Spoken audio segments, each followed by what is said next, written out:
بسم اللہ الرحمن الرحیم۔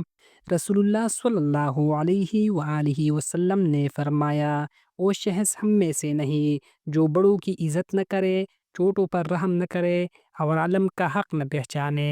مسند احمد حدیث نمبر 6666۔ حضرت ابو مالک اشعری رضی اللہ عنہ روایت کرتے ہیں، رسول اللہ صلی اللہ علیہ وآلہ وسلم نے فرمایا، میری امت کے اندر 4 ایسے کام موجود رہیں گے جو جاہلیت کے دور سے تعلق رکھتے ہیں اور لوگ انہیں کبھی نہیں چھوڑیں گے۔ نمبر 1، نسب پر پہر۔ نمبر 2، دوسروں کے حسب و نسب کو طعن دینا۔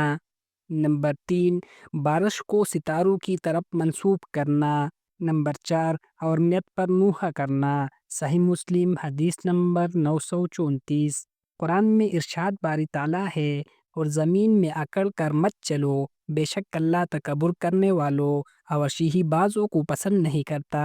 سورۃ اللقمان آیت نمبر 18۔ تشریح: افسوس، آج ہم دین کے نام پر رسمیں نبھا رہے ہیں۔ پہر، غرور، نسل پرستی، نوحہ اور بے مقصد روایات کو دین سمجھ بیٹھے ہیں، حالانکہ نبی صلی اللہ علیہ وآلہ وسلم نے صاف فرما دیا، یہ سب جاہلیت کی نشانیاں ہیں۔ یہ وہ بیماریاں ہیں جو دل کو کالا کر دیتی ہے اور عمل کو برباد کر دیتی ہے۔